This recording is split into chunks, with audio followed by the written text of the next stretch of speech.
নমস্কাৰ বন্ধুসকল, আপোনালোকক পুনৰ স্বাগতম জনাইছো মোৰ ইউটিউব চেনেল ইজি ক্লাছ বা বিনয় সতনামীলৈ।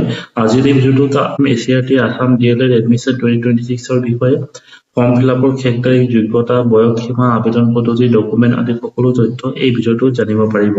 গতিকে ভিডিঅ'টো শেষলৈকে চাই থাকিব। কিন্তু তাৰ আগত আমি বুজিলো যে ডিএলএড মানে কি হয়। ডিএলএড মানে হৈছে ডিপ্ল'মা ইন এলিমেণ্টাৰী এডুকেশ্যন।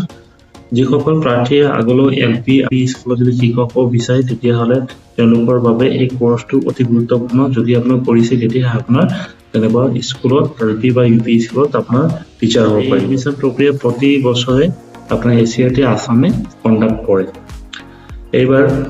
এইবাৰ বৰ্তমান অসমতো এইবাৰ SCERT DElEd admission 2026 online application process আৰম্ভ হৈছে আৰু এইবাৰ বৰ্তমান অসমৰ টোটেল 4150 জন কেণ্ডিডেট ল'ব টোটেল 64টা ইনষ্টিটিউটত। গতিকে যিসকলে এপ্লাই কৰিম বা আপোনাৰ আবেদন কৰিম বুলি ভাবিছে তেতিয়াহ'লে কোনো ধৰণৰ লাষ্ট সময় বা লাষ্ট ডেটৰ কাৰণে নৰৈ এপ্লাই কৰি দিব।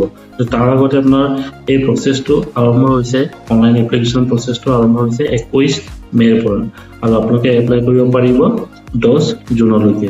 10 জুনলৈকে আপোনালোকে এপ্লাই কৰিব পাৰিব। তাৰপিছত আপোনালোকৰ এডমিট কাৰ্ড আহিব 5 জুলাইৰ পিছত আপোনাৰ এডমিট কাৰ্ড আহি যাব। তাৰপিছত আপোনাৰ যোনটো টেষ্ট হ'ব সেই টেষ্ট হ'ব 12 তাৰিখে হ'ব আৰু ৰিজাল্ট হ'ব আপোনাৰ 27 জুলাইত হ'ব। এপ্লিকেশ্যন ফিজ হ'ব টোটেল 600 টকা। এতিয়া আমি জানো যে এলিজিবিলিটি ক্ৰাইটেৰিয়া কি কি লাগে সেইটো বিষয়ে আমি জানো।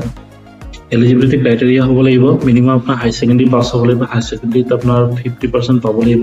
যদি 50% পাইছে তেতিয়াহ'লে এপ্লাই কৰিব পাৰিব। যদি এছ চি এছ টি হয় তেতিয়াহ'লে 5% ৰিলেক্সেশ্যন পাব। আৰু যদি তাৰপিছত আপোনাৰ বয়সৰ বিষয়ে কৈছে যে বয়স আপোনাৰ 18 বছৰৰ পৰা 34 ইয়াৰ্ছৰ হ'ব লাগিব। আৰু যদি তাতকৈ যদি এক্সিড কৰে তেতিয়াহ'লে আপোনাৰ S C S T category হ'লে আপোনাৰ ৰিলেক্সেশ্যনো পাব। তাৰপিছত স্থায়ী বাসিন্দা হ'ব লাগিব। অসমৰ স্থায়ী বাসিন্দা হ'লে আপোনাৰ এপ্লাই কৰিব পাৰিব। তাৰপিছত আপোনাৰ ভাষা জ্ঞান, আপোনাৰ যিকোনো ধৰক অসমীয়া বা আঞ্চলিক ভাষা লিখিব আৰু পঢ়িব জানিব লাগিব, তেতিয়া আপোনাৰ এপ্লাই কৰিব পাৰিব।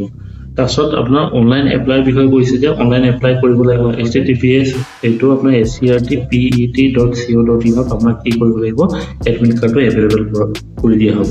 তাৰ আগতে আপোনাৰ কি কৰিব লাগিব, এপ্লাই কৰিব লাগিব। এপ্লাই কৰা ৱেবছাইটটো হৈছে https.acrt.pet.in। এই আপোনাৰ লিংকটো মই আপোনাৰ ভিডিঅ'টোৰ তলত দি দিম, আপুনি তাতে গৈ পেলাই ক্লিক কৰি বঢ়িয়াকৈ এপ্লাই কৰিব পাৰিব। কিন্তু এপ্লাই কৰাৰ আগতে আপোনাৰ কেনেকৈ এপ্লাই কৰিব সেইটো মই আপোনাক বুজাই দিওঁ। এপ্লাই কৰিব লাগিব প্ৰথমতে আপোনাৰ এই আপোনাৰ লিংকটোত গৈ পেলাই তাতে আপোনাৰ ওলাই থাকিব যে ডিএলএড এডমিশ্যন 2026 বুলি। তাৰপিছত সেই লিংকটো আপোনালোকে ক্লিক কৰি দিব লাগিব। সেই লিংকটো ক্লিক কৰাৰ পিছত আপোনাৰ মোবাইল নম্বৰ আৰু ইমেইল আইডি দি ৰেজিষ্ট্ৰেশ্যন কৰিব লাগিব। তাৰপিছত পাৰ্চনেল লগতে এডুকেশ্যনেল ইনফৰ্মেশ্যন যিমান আছে গোটেইখিনি ফিল আপ কৰি তাৰপিছত আপোনাৰ যিমান ইম্পৰ্টেণ্ট ডকুমেণ্ট বিচাৰে সেই গোটেইখিনি আপলোড কৰিব লাগিব। আপলোড কৰাৰ পিছত আপোনাৰ অনলাইন পে'মেণ্ট কৰি তাৰপিছত আপোনাৰ ফৰ্মটো প্ৰিণ্ট আউট কৰি দিব। তাৰপিছত ডকুমেণ্টছ আপোনাৰ কি কি লাগিব সেইটো বিষয়ে আপোনাক কৈ দিওঁ। ডকুমেণ্টছ লাগিব আপোনাৰ HSC এডমিট কাৰ্ড লাগিব, HSCৰ আপোনাৰ মাৰ্কশ্বিট লাগিব, HS মাৰ্কশ্বিট লাগিব, পাছপৰ্ট ফটো লাগিব, ছিগনেচাৰ লাগিব। আপোনাৰ ছিগনেচাৰটো আপোনাৰ আপলোড কৰিব লাগিব স্কেন কৰি পেলাই। তাৰপিছত আপোনাৰ PRC বা আপোনাৰ ৰেচিডেঞ্চ চাৰ্টিফিকেট লাগিব। তাৰপিছত মোবাইল নম্বৰ আৰু ইমেইল আইডি এইখিনি দিলে আপোনাৰ ৰেজিষ্ট্ৰেশ্যন হৈ যাব। তাৰপিছত আপোনাৰ চিলেকশ্যন প্ৰচেছৰ প্ৰি এণ্ট্ৰি টেষ্টত আপুনি যিমান মাৰ্কছ হ'ব সেইটোৰ ওপৰত ডিপেণ্ড কৰি এটা মেৰিট লিষ্ট হ'ব। মেৰিট লিষ্টৰ ওপৰত ডিপেণ্ড কৰি আকৌ কাউন্সেলিং হ'ব। তাৰপিছত তেখেতসকলে আপোনাৰ এনেকুৱা আপোনাৰ লিষ্ট দি থাকিব, first list, second list, third list এনেকুৱা ওলাব। তাৰপিছত যদি আপোনাৰ ৰোল নম্বৰ যদি পৰে তেতিয়াহ'লে তাতে ধৰক মানে আপোনাৰ ধৰক ডিএলএড কোৰ্চটো কৰিব পাৰিব। গতিকে এইখন ভিডিঅ'ত মই আপোনাক গোটেই আপোনাৰ এছিআৰটি ডিএলএডৰ বিষয়ে আপোনাক বুজালোঁ, কেনেকৈ এডমিশ্যন প্ৰক্ৰিয়া, কি কি ডকুমেণ্টছ লাগিব গোটেইখিনি বুজালোঁ।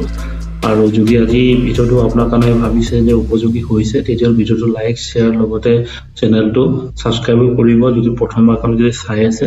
আৰু এইখন ভিডিঅ' যদি আপোনাৰ ওচৰত কোনোবা তেনেকুৱা ধৰক ল'ৰা ছোৱালী যদি পঢ়া শুনা যদি কৰা আছে তেতিয়াহ'লে ভিডিঅ'টো পাৰিলে শ্বেয়াৰো কৰিব। কাৰণ শ্বেয়াৰ কৰিলে মোৰ এটা আপোনাৰ কনফিডেঞ্চ পাম যে মোৰ মানে কাম কৰা আপোনাৰ ভাল হৈছে বুলি। গতিকে আজিৰ ভিডিঅ'টো মই ইমানতে সামৰিছোঁ আৰু লগতে আপোনালোক জনাব বিচাৰিছোঁ যদি আপোনালোকে ধৰক এছিআৰটি প্ৰি-এণ্ট্ৰি টেষ্টৰ বিষয়ে যদি আপোনালোকক ভিডিঅ' লাগে বা আপোনালোকে যেনেকৈ প্ৰিপাৰেশ্যনত যদি জড়িত ভিডিঅ' লাগে তেতিয়াহ'লে মোক ডিএমত জনাব এইটো বিষয়ে তেতিয়াহ'লে মোক সেইটোৰ ওপৰত ভিডিঅ' বনাই পেলাই আপোনালোকক দি দিম আপোনালোকে তেতিয়া প্ৰিপাৰেশ্যন কৰিব পাৰিব আৰু এই প্ৰিপাৰেশ্যন হ'ব কমপ্লিট ফ্ৰী গতিকে সেইটোৰ ওপৰত চিন্তা কৰিব নালাগে গতিকে যিমান পাৰে ধৰক যদি লাগে তেনেকুৱাহ'লে তেতিয়াহ'লে মোৰ ডিএমত মেছেজ কৰিব তেতিয়াহ'লে মোক সেইটোৰ ওপৰত বঢ়িয়াকৈ ভিডিঅ' বনাই পেলাই আপোনালোকৰ কাৰণে দি দিম গতিকে আজি ভিডিঅ'টো মই ইমানতে সামৰিছোঁ ধন্যবাদ and thank you and stay tune for the next video'